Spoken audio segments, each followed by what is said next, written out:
Yebo. So manje masingekho ngala nina aningeni indawo na you go.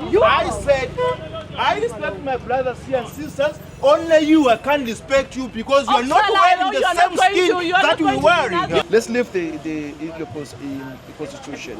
We were literally told to not tell the police about the constitution. Guys, where you are, what you are doing right now.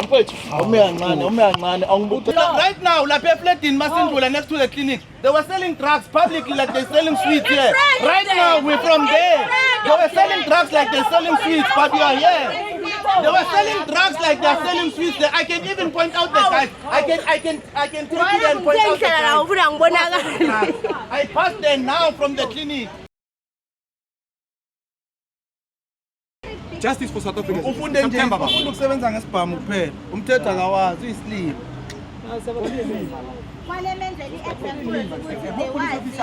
Leave the constitution. That means the constitution. Justice for South Africa.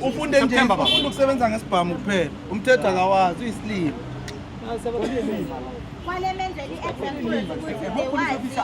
Leave the constitution. That means the constitution. He's controlling himself. So he's better than the constitution and the president. So the country belongs to him. So I'm telling a constitution. But he should be fired. Imagine, no one is superior than the constitution.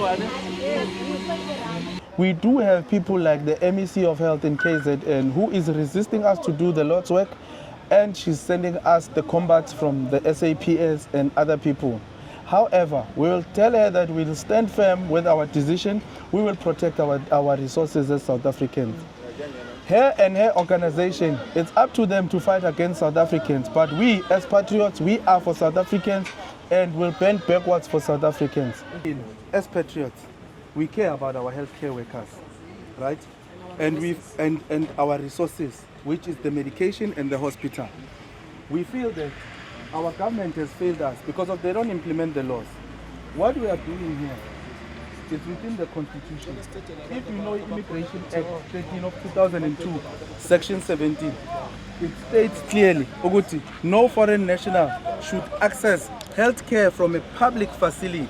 A foreign national, they need to have a medical permit and they need to consult at a private facility of their choice where they're going to pay. We've got Section 21, 1F of the Constitution that states clearly again that a foreign national, when they come to South Africa legally, they need to be in a position of a medical permit or a medical aid so that if they need any medical help, they'll go to a private facility. Not here, right? So our government, we don't know what's the problem with them. It's either they're being too lenient or they are sleeping on Jude. Hence, they are straining our healthcare workers, which is you. You work for the whole continent, but your budget, it comes from the national budget. And secondly, every time they try to, I don't know whether it's to blackmail you or what, they'll always use Section 27 of the Constitution. Everyone in the Section 27 of the Constitution, it talks about South Africans because before the power changes, South Africans of color were disadvantaged when it comes to other healthcare facilities and all. They all belong to South Africans. We wouldn't have an Immigration Act if our constitution was a continental constitution.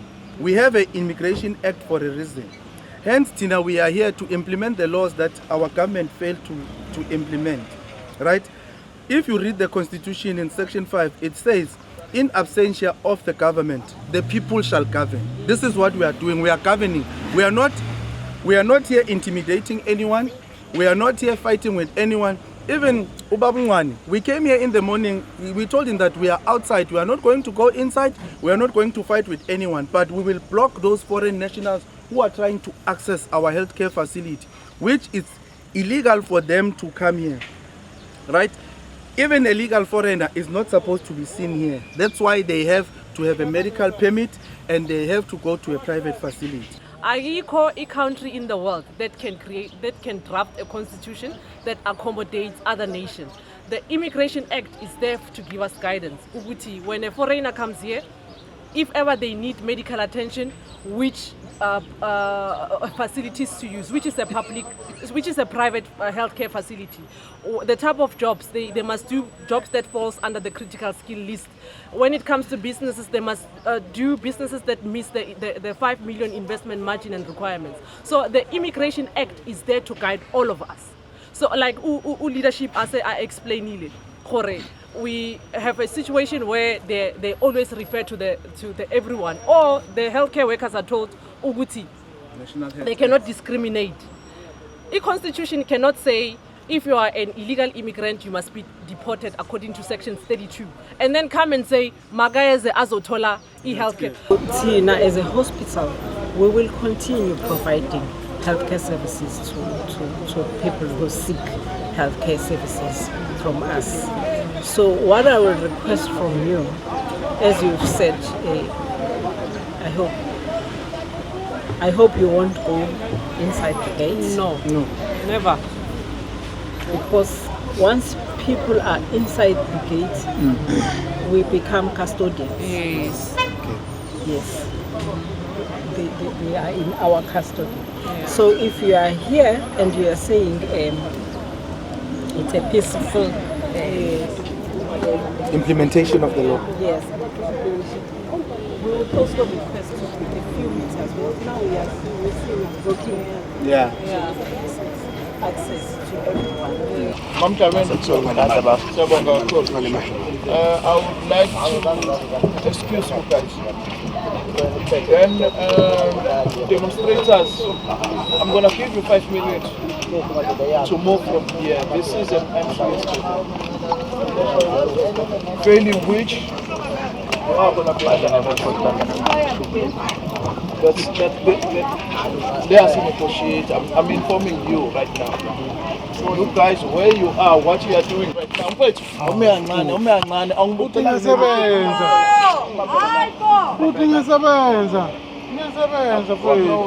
We are currently at Sydenham police station. We were here to open a case against the acting station commander who came to the operation there by King Dinuzulu Hospital.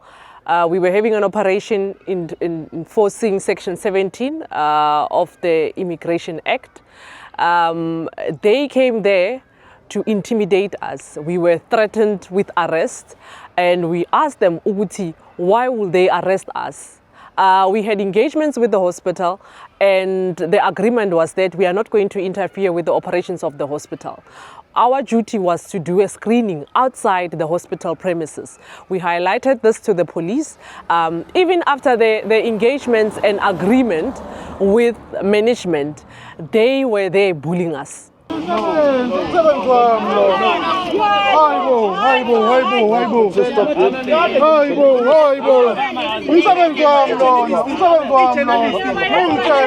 are trying to say to South Africa and South Africans, shall not be bullied, especially when we're talking law. The law enforcement officials have failed to look after this country. They failed to protect the country. They failed to implement these laws so that citizens of this country are safe. Now that we as citizens are standing up and correcting the mistake that they have done, they want to bully us and interfere with the work that we are doing. We are doing the Lord's work. Some of us, we are sent here by God Almighty Himself. Each journalist any right in a license. Where is the SABC guy? Each journalist any right in a license. We will not let anyone stop us from what we are doing, and nobody in this country, does not matter your influence or financial status, we do not care. So you lost the microphone. The police officer took the... you lost the microphone. I'll engage with you later. We had an engagement with the hospital management earlier. However, they told us that we can do whatever as long as we are outside of the hospital premises. We should not disturb their operation of the day. However, this particular police officer, who is Officer Gumete from Sennim police station, he came there, he bullied us, and we stated the constitution and all the laws that kept us there. But however, he said he does not work with the constitution, and he specifically said we should not tell him about the constitution because he's a law enforcer. So I think this guy needs to be taken into account by the provincial commissioner, which is Lieutenant General Ntantam Kwanazi, that we cannot have bullies as police officers. We cannot have bullies as law enforcers. Because of this guy, what he needed to do an oversight. But however, we believe that he's a tool of evil from some superior office bearers who are sending him to do that, because of we believe that there's no one who's superior than the constitution. We are all abide by the constitution, including the state president. Right now, La Peflet in Masindula next to the clinic, they were selling drugs publicly like they're selling sweets here. Right now, we're from there. They were selling drugs like they're selling sweets, but we are here. They were selling drugs like they're selling sweets. I can even point out the guys. I can take it and point out the guys. I passed there now from the clinic. Nobody's about the constitution in this I was there. If anything, let's go so that you raise the drug dealers there. We can take you there and see the drug dealers that we saw. We saw the drug dealers there. The constitution. Police officer said we must not tell him about the South African constitution. Uniform. And he's wearing a uniform. Yes. I can't 10. I think they don't understand their roles. I think they are getting it confused. We are a sovereign state, and as public servants, their duty and responsibility is to give service to citizens of this country. We've got the Immigration Act 13 of 2002 in place for a reason. That gives us guidance when it comes to anything foreign nationals. So regardless, even when we highlight this laws to them, they still don't understand. We are being told that they are protecting everyone in this country, including illegal immigrants. Where have you ever seen a country that drafts its own constitution to accommodate the entire world? Where have you seen such madness? We only get to experience such here in South Africa because they don't have an understanding. And it's unfortunate that these people are educated. Some of them are holding key strategic roles in the law enforcement agencies. We are expecting them to be familiar with the law. So if the police are confused, citizens also protectwa yini? If the police don't understand the law, citizens also protectwa yini? If anything, South African police services, it's either you choose a side, whether you are part of South Africa or you are against South Africans. We want to know where you stand. As citizens, we are now forced to educate the law enforcement officials. We are forced to educate government officials, and it cannot be correct. Noma kuku simelani. You are not superior than the constitution. You are not superior than any law. You cannot make your own laws out of the constitution. Your bullying tactics, we see them. And we are aware of them. Noma kuku simelani and your organization in KZN, you are not superior than the constitution of this country. It's either you choose one thing, you are abide by the constitution, or you ship out with your organization. South Africa doesn't belong to you. South Africa doesn't belong to Litule House. We just want to tell the KZN, the whole of KZN and the South African people in KZN, South Africans, we are not only dealing with illegal foreigners in South Africa, we are also dealing with criminals in uniform, which are corrupt police officials.